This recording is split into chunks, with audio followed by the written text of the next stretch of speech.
शिव की आराधना किसको कहते हैं? कोई कहता है कि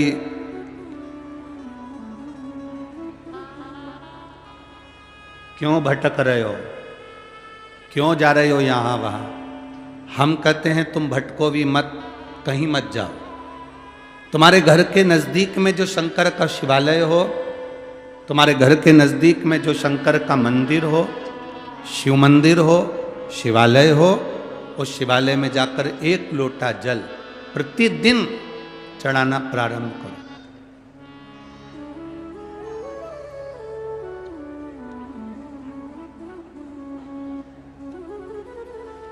जो प्रतिदिन भगवान शंकर के मंदिर में एक लोटा जल समर्पित करता है, उसका हाथ महादेव पकड़ लेता है, फिर ऐसे ही नहीं छोड़ता, उसको मंजिल तक पहुंचाकर छोड़ता है।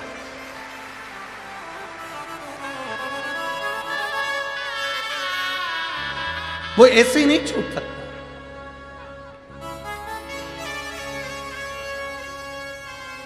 आपने अगर उस पर भरोसा करा है,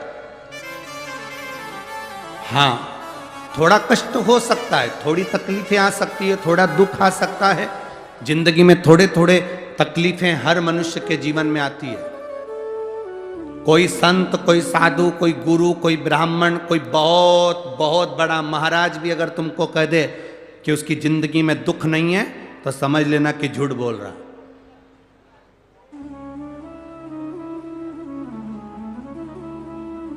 मेरे राम जी महाराज भी इस पृथ्वी पर जन्मे तो उनकी जिंदगी में भी दुख आया। मेरे भगवान कृष्ण भी इस पृथ्वी पर जन्मे तो उनकी जिंदगी में भी दुख आया।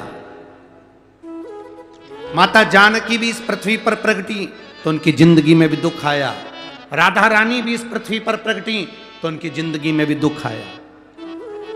संसार में अगर जन्म लिया है, मृत्यु लोक में अगर तुम पैदा हुए हो, पृथ्वी पर अगर तुम आए हो, तो तुम्हारी जिंदगी में दुख ये नहीं कि नहीं आएगा। हमारे पूर्व के कर्म के अनुसार हमारी जिंदगी में दुख, हमारी जिंदगी में तकलीफें आती है, पर वो दुख मिटेगा कैसे?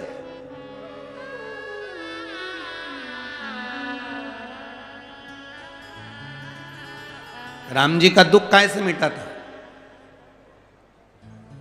राम पथ गमन में जहां जहां चलकर देखो, चलो आपके पास में है पंचवटी, आपके पास में नासिक लगा हुआ है, पंचवटी लगी हुई। ये कथा 19 तारीख को पूर्ण हो जाएगी। 21 तारीख को नासिक में माता गोदावरी के तट पर पंचवटी में 5 दिवसीय कार्तिक महीने में कथा लोगों को श्रवण करने के लिए भक्तों को मिल जाएगी। आपके नजदीक में लगी है पंचवटी, चलो जाओ। जितने राम जी महाराज अयोध्या से लंका तक गए, उसके बीच में जितने राम जी के मंदिर नहीं है, उससे अधिक शंकर जी के मंदिर हैं। उसका कारण केवल एक है, राम जी जहां रुकते थे वहां शंकर भगवान के शिवलिंग की स्थापना करते थे, पूजन करते थे, और वहां से फिर आगे बढ़ते थे, फिर आगे बढ़ते थे, फिर आगे बढ़ते थे। बिना शंकर की आराधना के, बिना शंकर भगवान को एक लोटा जल चढ़ाए बिना मेरे राम जी महाराज आगे बढ़ते ही नहीं थे। भगवान कृष्ण के जीवन का चरित्र उठाकर देखो, मेरे ठाकुर जी का नियम था, एक लोटा जल चढ़ाए बिना कृष्ण आगे बढ़ते नहीं थे।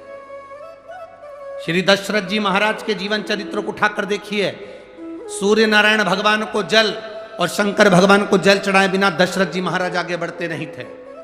श्री जनक जी महाराज के चरित्र को उठाकर देखिए, एक लोटा जल चढ़ाए बिना जनक जी महाराज अपनी सभा में नहीं जाते थे।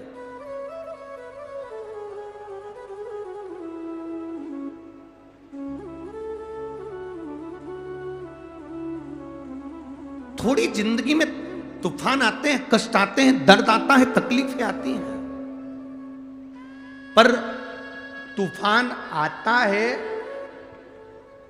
तो पता चलता है ना कि मजबूती कितनी है। अभी पता चला, चला कि नहीं चला? अरे बोलो तो जम के। पता चला ना कि मजबूती कितनी है। ये हवा चलती है, तूफान आता है, तब पता चलता है मजबूती कितनी है। उसी तरह दूसरे धर्म के लोग तुम्हें डिगाने के लिए आगे बढ़ते हैं, पर तुम्हारे भीतर का सनातन धर्म दिखा देता है कि मजबूती कितनी।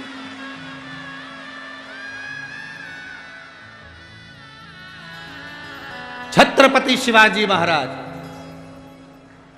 जिनकी माता ने कहा कि बेटा सामने किला है और वो किला मुझे चाहिए, शिवाजी कहते हैं माँ क्या बात करती हो, ये किला वहाँ कितना कितना सैनिकों का बल भरा पड़ा हुआ है और मेरे पास में कुछ भी नहीं है, मेरे पास कुछ भी नहीं।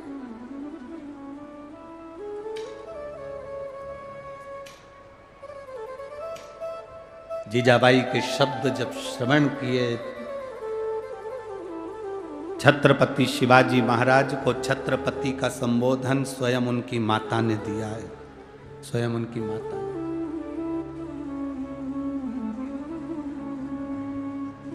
कह दिया जीजाबाई, सामने जो किला है वो मेरा है, तुझे मालूम है? हाँ मां, मैंने सुना है, ये किला अपना है, फिर कब्जा दूसरे का है।